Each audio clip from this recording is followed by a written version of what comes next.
नमस्कार, बहुत स्वागत है आप सभी का। मैं हूं आपके साथ कृतिका सिंह। गेमिंग ऐप के जरिए गाजियाबाद से आए 2 धर्मांतरण के मामलों ने हर किसी को परेशान कर दिया है, क्योंकि ये जो गेमिंग ऐप है, फोर्टनाइट गेमिंग ऐप, जो कि 14 से 18 साल के बच्चों में काफी फेमस है, काफी लोकप्रिय है। ज्यादातर बच्चे इसी गेमिंग ऐप का यूज करते हैं। हालांकि अभी देश भर से 4 मामले सामने आए हैं, लेकिन लोगों को डर ये है कि कहीं आने वाले वक्त में उनके बच्चों को टारगेट ना कर लिया जाए इसी गेमिंग ऐप के जरिए, क्योंकि अभी तक 2 आरोपी की पहचान हो चुकी है। एक आरोपी की गिरफ्तारी हो चुकी है, दूसरा अभी भी फरार है। लेकिन कई ऐसे चेहरे हैं, कई ऐसे किरदार हैं जो कि अंतर्राष्ट्रीय स्तर पर इस पूरे रैकेट को आगे बढ़ाते हुए नजर आ रहे हैं। अमेरिका बेस ये पूरी की पूरी कंपनी है, 2017 में लॉन्च होती है, लेकिन भारत में देखिए कैसे इस ऐप का यूज किया जाता है नाबालिग बच्चों को टारगेट करने के लिए, और उन्हें अपने धर्म के प्रति विरुद्ध किया जाता है और एक धर्म विशेष के प्रति प्रेरित किया जाता है। लेकिन इसी गाजियाबाद धर्मांतरण मामले को लेकर रोज नए नए खुलासे होते हुए नजर आ रहे हैं, और इस बीच एक बड़ा अपडेट आप तक ये पहुंचा दे कि मस्जिद कमेटी के 10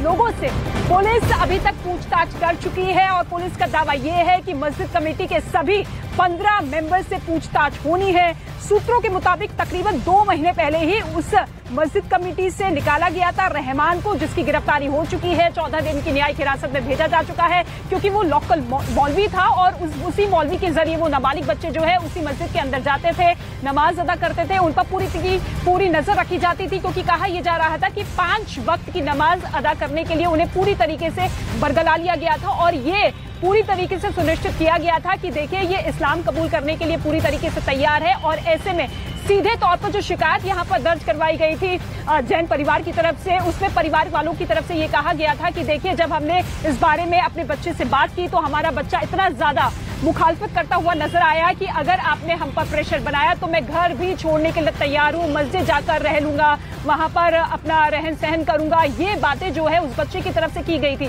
तो आप सोचिए कि उस बच्चे का ब्रेन वॉश किस हद तक किया गया था कि वो अपने परिवार के विरुद्ध हो चुका था, क्योंकि इसी गेम ऐप के जरिए उन तमाम बच्चों को टारगेट किया गया था जो कि हताश थे, निराश थे, गेम को नहीं जीत पा रहे थे। तो ऐसे में एक उम्मीद बनकर ये लोग फर्जी नाम बनाकर, फर्जी आईडी बनाकर उनके सामने आए, उनको बोला कि देखिए 2 आयतें आप पढ़ लीजिए, आप गेम जीत लेंगे, और इसी उम्मीद का उन्होंने गलत तरीके से फायदा उठाया।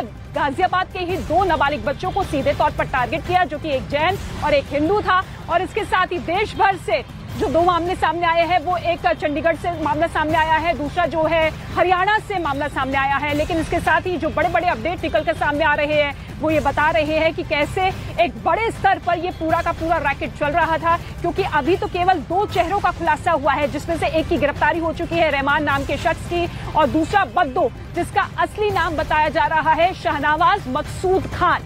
वो बद्दो नाम का शख्स जो कि डायरेक्टली इन नाबालिग बच्चों से लिंक्ड में नहीं था। रितिका, हम लौटेंगे आपके पास। देखिए इस वक्त मेरी मौजूदगी है दारुल उलूम देवबंद में। ये मेरे पीछे मदरसा है और यहाँ पर मस्जिद है। दरअसल जो ये खुलासा हुआ है गाजियाबाद में धर्मांतरण में, जिसमें जो नाबालिग बच्चों से नमाज पढ़ाई जा रही थी, देवबंदी मस्जिद है।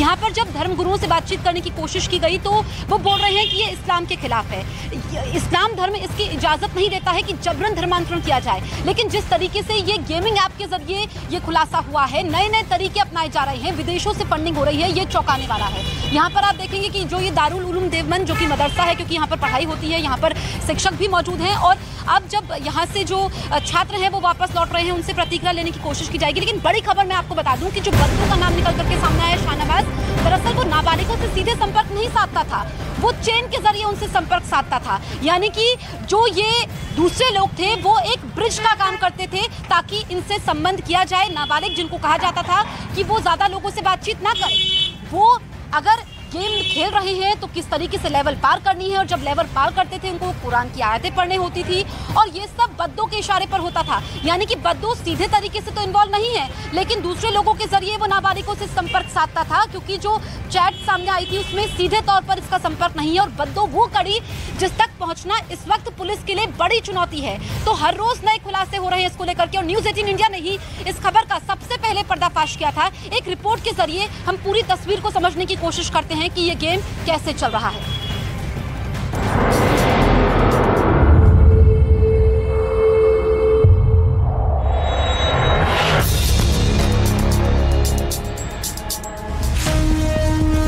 गाजियाबाद धर्मांतरण मामले में जैसे जैसे जांच आगे बढ़ रही है, पूरे समीकरण से पर्दा उठ रहा है।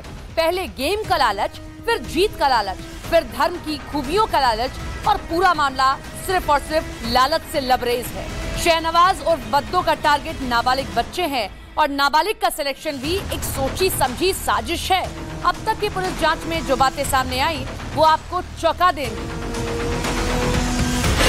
सूत्रों के मुताबिक बद्दो और शहनवाज एक नाबालिग के जरिए दूसरे नाबालिगों पर नजर रखता था कि वो क्या करते हैं, कहां जाते हैं, किससे मिलते हैं।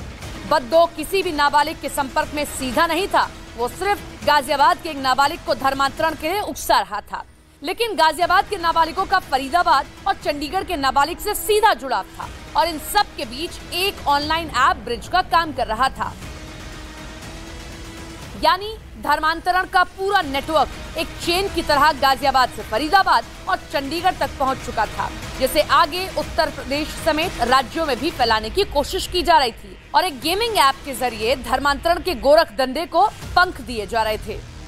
इस बात से पता चलता है कि शहनवाज बेहद ही शातिर तरीके से अपने मंसूबों को पूरा करने में जुटा था, लेकिन उसकी ये चाल ज्यादा दिन नहीं चल सकी।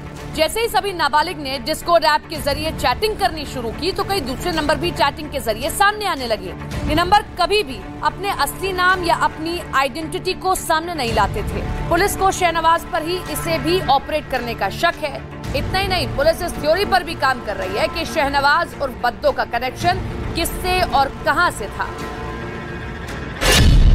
बद्दो आखिर कहां गया? इस काम के लिए बद्दो को पैसा कहां से मिल रहा था? शहनवाज के बद्दो नाम रखने के पीछे की साजिश किसकी है? बद्दो के साथ इस पूरे काम को कौन अंजाम दे रहा था? बद्दो या फिर पूरा नेटवर्क देश भर में धर्मांतरण के काम में जुटा है? धर्मांतरण के इस खेल का कोई इंटरनेशनल कनेक्शन तो नहीं है? गेमिंग ऐप पर फर्जी हिंदू आईडी का इस्तेमाल करने वाला बद्दो और शहनवाज तकरीबन 2.5 साल से नाबालिगों को अपने जाल में फंसाने की कोशिश कर रहा था और उसकी सोच थी कि अगर एक बच्चे को उसने अपने जाल में फंसा लिया तो एक से दूसरा, दूसरे से तीसरा, तीसरे से चौथा और ऐसे करके बड़ी तादाद में धर्म परिवर्तन कराया जा सकता है। और ऐसा करने पर सिर्फ एक ही शख्स उससे वाकिफ होगा, बाकी के सभी शख्स बद्दो से अनजान रहेंगे। भले ही शहनवाज फरार हो, लेकिन उसके फोन कॉन्टैक्ट का पूरा डेटा अब पुलिस और एजेंसियों के पास है, जिसके जरिए उसकी फर्जी आईडी, ग्रुप कॉन्टैक्ट और नेटवर्क के अन्य लोगों तक पुलिस जल्द से जल्द पहुंचने का दावा कर रही है।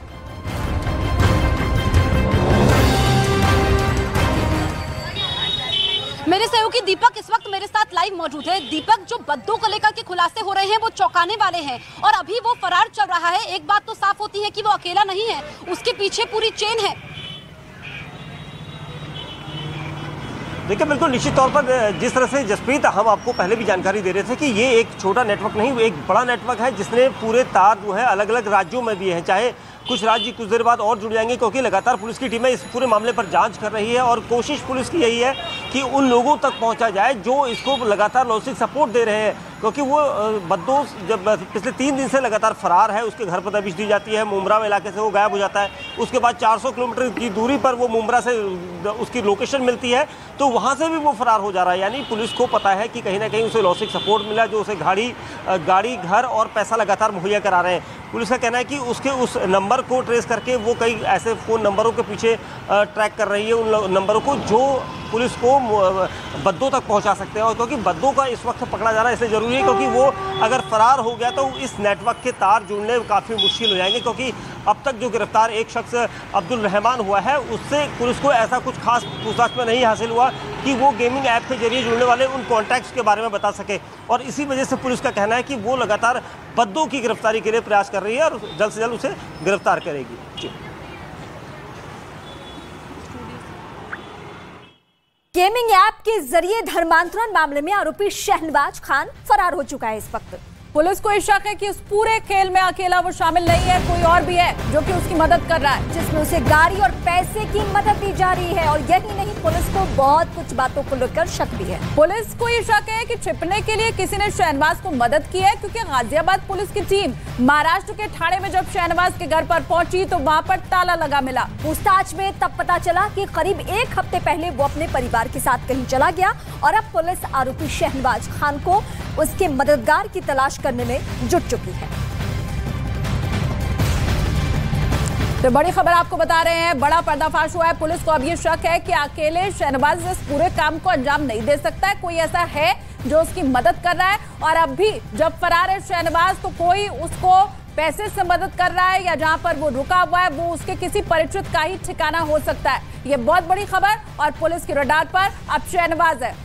शहनवाज अगर मुंबई से पहुंचता है गाजियाबाद और यहाँ पे धर्मांतरण के खेल को अंजाम देता है तो यकीनन कोई ना कोई ऐसा शख्स जरूर है जो उसे हर तरीके से मदद कर रहा है। कल पाकिस्तान का एंगल भी सामने आ चुका है।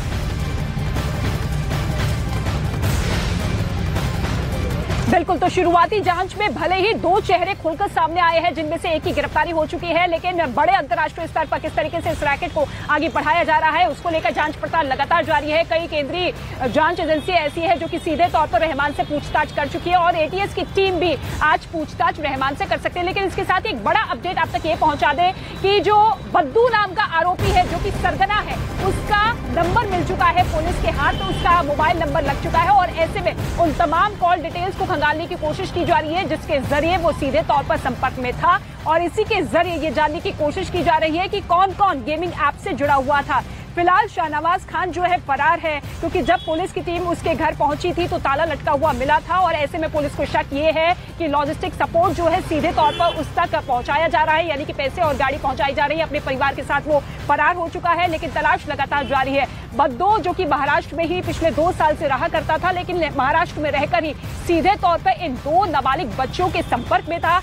हालांकि 4 अलग अलग स्टेप्स बताए जा रहे हैं जिसके जरिए उन बच्चों को टारगेट किया जाता था। दीपक का एक बार फिर से रुक कर लेते हैं। दीपक, देखिए कई अहम जानकारियां निकलकर सामने आ रही है लेकिन पूरा का पूरा जो खेल है अब जो है बद्दू पर ही घूमता हुआ नजर आ रहा है, क्योंकि अगर बद्दू की गिरफ्तारी होती है तो उसी गिरफ्तारी के बाद ये खुलासा हो पाएगा कि कब से ये पूरा का पूरा खेल चल रहा था, कौन कौन से किरदार है जो कि सीधे तौर पर इस पूरे खेल में संलिप्त है।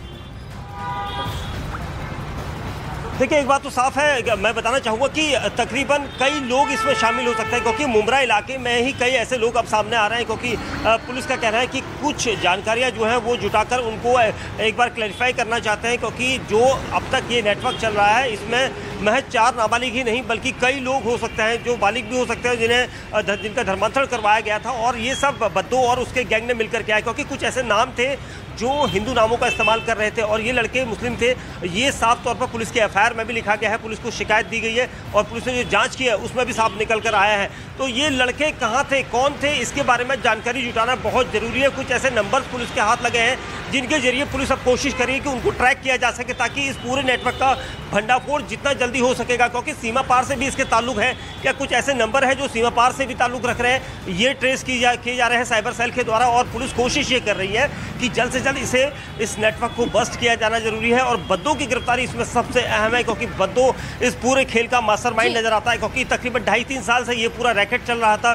2.5-3 साल से बद्दू तक पहुंचना दीपक इस वक्त पुलिस के लिए बड़ी चुनौती है क्योंकि वो ही मास्टरमाइंड है और उसकी देखरेख में ही ये सब हो रहा था। काफी पहले से रणनीति के तहत वो ये सब कर रहा था जिसमें काफी हद तक वो कामयाब भी हो चुका है। लेकिन हमारी मौजूदगी दारुल उलूम देवबंद में है, यहाँ पर जो मस्जिद थी, क्योंकि बताया जा रहा है कि देवबंदी मस्जिद, यहाँ पर जो मुस्लिम धर्मगुरु है उनमें काफी ज्यादा रोष है, जो संत समाज है उसमें काफी ज्यादा रोष है और वो कह रहे हैं कि इसमें जो जबरन ये धर्मांतरण हो रहा है इसकी जांच होनी चाहिए और इसमें सजा मिलनी चाहिए क्योंकि ये इसको इस्लाम के खिलाफ बता रहे हैं। जिस तरीके से गेमिंग ऐप के जरिए हो रहा है या नए नए तरीके अपनाए जा रहे हैं, एक रिपोर्ट के जरिए हम आपको पूरी तस्वीर दिखाते हैं और कैसे इस वक्त लोगों में गुस्सा है ये आप देखिए।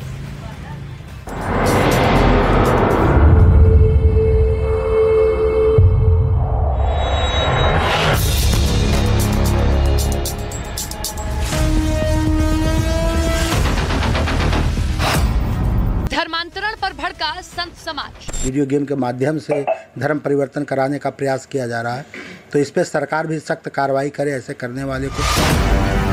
मुस्लिम धर्मगुरुओं ने जताई नाराजगी।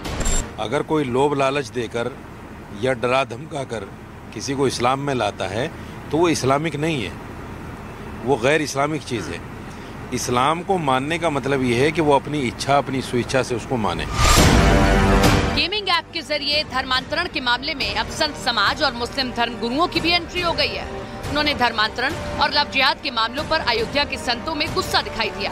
तपस्वी छावनी के पीठाधीश्वर आचार्य परमहंस ने गाजियाबाद में गेमिंग ऐप के जरिए धर्मांतरण मामले को साजिश करार दिया तो AIIA यानी ऑल इंडिया इमाम एसोसिएशन के अध्यक्ष मौलाना साजिद रशीदी ने इसे इस्लाम के खिलाफ बताया। नए नए षड्यंत्र करके और धर्मांतरण कराने का सिलसिला जारी है।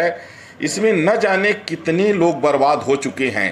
अगर कोई लोभ लालच देकर या डरा धमका कर किसी को इस्लाम में लाता है तो वो इस्लामिक नहीं है, वो गैर इस्लामिक चीज़ है।